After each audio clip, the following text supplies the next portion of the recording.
नाजरीन आदाब, जहाज़ी मीडिया के टॉक शो में आपका खैर मकदम है।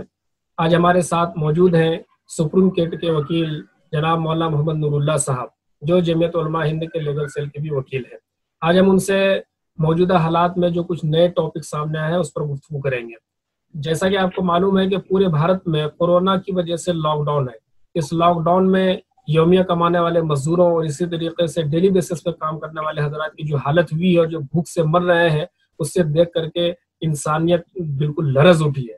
ऐसे हाल में भी जब कोई घोटाला सामने आए और खासकर से खाने का घोटाला सामने आए, तो आप समझ सकते हैं कि इंसानियत किस हद तक गिर चुकी है और बाज लोग इस भयानक हालात में भी अपनी फितरत से बाज नहीं आ पा रहे हैं।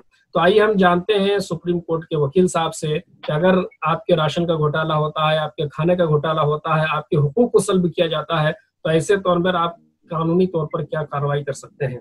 तो वकील साहब, आपका खैर मकदम है। और सबसे पहला सवाल जी आपसे ये शुक्रिया। है कि सरकार जो है अभी गरीबों को खाना देने के लिए कुछ अनाज तकसीम कर रही है, जैसे कि जी चावल और आटा 10-10 किलो दिया जा रहा है, लेकिन बाद जगहों से खबरें ऐसी आ रही है कि जो डीलर है, जो वितरण करने वाले हैं, वो 10 किलो नहीं दे रहे हैं, कम करके दे रहे हैं। तो अगर ऐसा किसी जगह होता है, डीलर कम देते हैं, तो इस पर क्या कानूनी कार्रवाई की जा सकती है, उसका तरीका क्या होगा। जी शुक्रिया यासीन भाई, आपने मुझे इस लायक समझा। इसमें है कि इस महामारी के जमाने में, इस महामारी के दौर में जिससे जो है पूरी दुनिया लड़ रही है और इंसानियत परेशान है, ऐसे वक्त में अगर कोई राशन घोटाला और खाने का घोटाला करता है तो वो इंसानियत का दुश्मन है और ऐसे लोगों को सख्त से सख्त सजा मिलनी चाहिए। अगर मैं नाजरीन से कहना चाहता हूँ कोई ऐसा जगह है जहाँ से पीडीएस सिस्टम के तहत राशन डिस्ट्रीब्यूट होता है और जो सरकार की तरफ से फिक्स किया गया है कि आपको एक फिक्स अमाउंट में मिलेगा, फिक्स मकदार में मिलेगा, और उससे उस मकदार से कम तौलता है या कम लोगों को देता है, तो उसके डायरेक्ट बिना कोई लिहाज और बिना कोई शर्म के और बिना डरे हुए लोगों को फौरी तौर पे कंप्लेन करना चाहिए। इसका एक चैनल बना हुआ है। चैनल ये है कि इसमें पीडीएस सिस्टम का जो हर डिस्ट्रिक्ट में डीएम इसका मेन होता है, करता धरता, और डीएम ही मालिक होता है। उसके नीचे एसडीएम होते हैं और हर ब्लॉक लेवल पे वीडियो होता है। ये लोग कमेटी होती है, ये लोग इसके निगरान होते हैं। तो नाजरीन से मैं ये कहना चाहता हूँ कि अगर ऐसा कहीं पाया गया जो कोई गलत कर रहे हैं, तो आप सबसे पहले जो है अपने वीडियो को एप्लीकेशन दीजिए, उसके खिलाफ शिकायत कीजिए कि फला जगह फला आदमी और इस तरह कर रहे हैं। तो तो ये वीडियो पर है जो कि शिकायत करेंगे उसमें किस किस्म का मजमून लिखना पड़ेगा।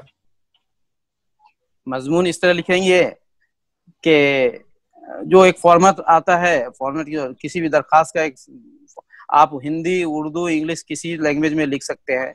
आप एक सिंपल सा दरखास्त लिखिए, वीडियो के नाम से लीजिए, श्रीमान वीडियो जो ब्लॉक पदाधिकारी है या वीडियो है ब्लॉक डेवलपमेंट ऑफिसर है, और नीचे उसके सब्जेक्ट लिखिए कि राशन घोटाला के संबंध में या राशन कमी कर देने के संबंध में, और नीचे अपना जो है अपना नाम पता लिख करके कि फला डीलर जो है फला आदमी को अपने जो जितना फिक्स है मकदार उससे कम दे रहा है लोगों को और इसमें घोटाला कर रहा है, ये लिख के नीचे अपना नाम पता करके जो है आप लिख के दे दीजिए।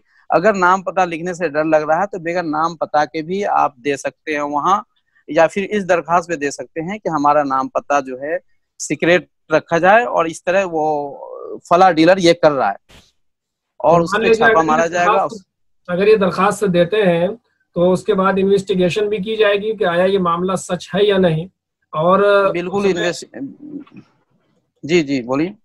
तो उसमें जब गांव लेवल पर सर्च करने के लिए आता है, तफ्तीशकार आता है, तो लोग कहीं इस डर से कि कहीं फिर हमें बाद में राशन ना दे और परेशान करें मकामी लोगों, वो झूठ बोल जाते हैं। तो इसके लिए क्या कोई ऐसा सोल्यूशन है कि बगैर डर और खौफ के वो कानूनी लड़ाई लड़ सके। नहीं, अब जो है आप किसी न किसी को तो आगे आना पड़ेगा और गलत के खिलाफ लड़ना पड़ेगा। सब लोग कमजोर तो होते नहीं है, और अगर ऐसा कोई डर है तो आप जो दरखास्त देने जाते हैं वीडियो से अकेले मिलिए, उनसे बताइए कि हमें डर है, मैं डरता हुआ आया हूँ, मुझे डर है कि मेरे साथ ये बदमाशी करेंगे, तो मेरा नाम जो है पोशीदा रखा जाए, सीक्रेट रखा जाए, मेरा नाम है। और अगर उनके वीडियो को कन्विंस करेंगे आप, तो मुझे पूरी उम्मीद है कि वो अचानक जो है उस पर रेड डालेंगे और उनको पकड़ेंगे। या 10-20 लोग तैयार हों, ज्यादातर लोगों को, कुछ दबंग लोगों के अलावा मुझे लगता है कि ज्यादातर लोगों को कम दिया जाता है। तो सब लोग अभी जो जिस तरह लोग परेशान हैं, तो मुझे नहीं लगता कि लोग डरेंगे, लोग शिकायत के लिए आगे आएंगे। और लोगों को तैयार होना चाहिए, आगे आना चाहिए, और ऐसे लोगों के खिलाफ जो इंसानियत के दुश्मन है उनके खिलाफ शिकायत करना चाहिए और लड़ना चाहिए। जैसे कि मध्य प्रदेश से खबर आई है कि वहाँ पर आटा घोटाला सामने आया है, गरीबों को 10 किलो बजाय 5 किलो 6 किलो दे रहे हैं। इसी तरीके से छिंदवाड़ा में वेंटिलेटर घोटाला सामने आया है, कम कीमत का था, 7 लाख का था, उसको 10-10 लाख में खरीदा है। तो इस तरीके से जो बड़े केसेस हैं, इसको कैसे फेस किया जाए, इनको इनके खिलाफ कैसे, इस भ्रष्टाचार के खिलाफ कैसे लड़ा जाए? देखिए, अब मध्य प्रदेश में तो पुरानी कहानी रही है, वहाँ व्यापम घोटाला है और इस तरह की घोटाला, वहाँ तो घोटाला होता रहता है। और पुरानी कहानी है कि बीजेपी गवर्नमेंट में व्यापम में भी जितने लोग इस विसिल ब्लोअर थे, जो चुपके से कंप्लेंट करने वाले थे, कई लोग मारे गए और कई लोग ये है। तो वहाँ के लोगों की हिम्मत करनी पड़ेगी, लोगों को कंप्लेन करना पड़ेगा। और जब तक कंप्लेन नहीं करेंगे, और मुझे लगता है जिस तरह ये पेंडेमिक चल रहा है, इसमें गवर्नमेंट भी जो है एक्शन लेगी, और क्योंकि ये गवर्नमेंट भी एक्शन लेगी और इस पे लड़ेगी, इस पे कार्रवाई होगी, मुझे पूरी उम्मीद है इंशाल्लाह। तो देहात लेवल पर हम बात कर रहे हैं, देहात जहाँ लोग पढ़े लिखे नहीं होते हैं, मामूली चीजों पर धमकी पे डर जाते हैं, खासतौर से डीलरों की धमकी पे डर जाते हैं, तो वहां पर मजबूती के साथ लड़ने के लिए आसान फॉर्मेट क्या है? देखिए, आजकल मोबाइल सबके हाथ में होता है, वीडियो का नंबर सबके हाथ में होता है। वो अगर कंप्लेन नहीं कर सकते हैं तो अपने मोबाइल से, लिखित कंप्लेन नहीं कर सकते, मोबाइल से कॉल करें कि फला डीलर जो है इस तरह की हरकतें कर रहा है और उन पे जो है रेड डालिए, इस पे कोई कार्रवाई कीजिए।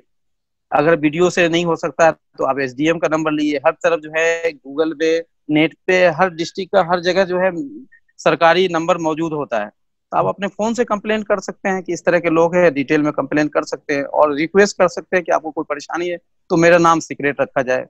तो ऐसा पूरी उम्मीद है कि जो ऑफिसर हैं वो शिकायत करते का नाम जो है सीक्रेट रखेंगे। जैसा कि आप मशहूर हैं।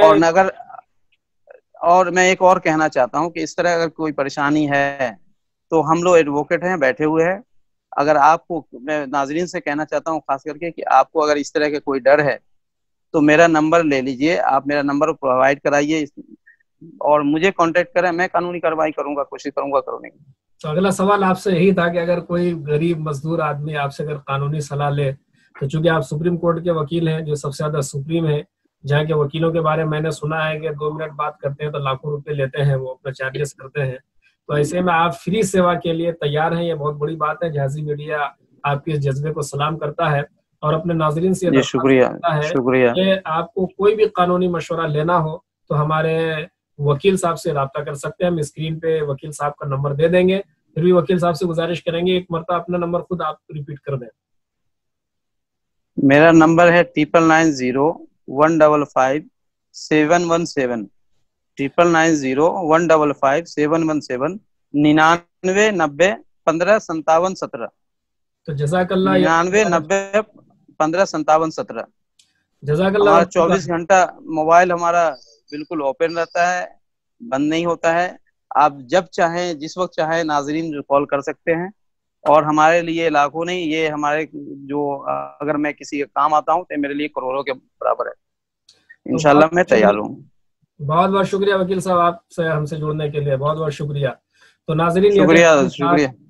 ये थे हमारे साथ सुप्रीम कोर्ट के वकील जनाब मोहम्मद नूरुल्लाह साहब, जो आपके लिए फ्री ऑफ कॉस्ट कानूनी मदद देने के लिए हमा वक्त तैयार है। अल्लाह ताला इनके हौसलों को तैयार रखे।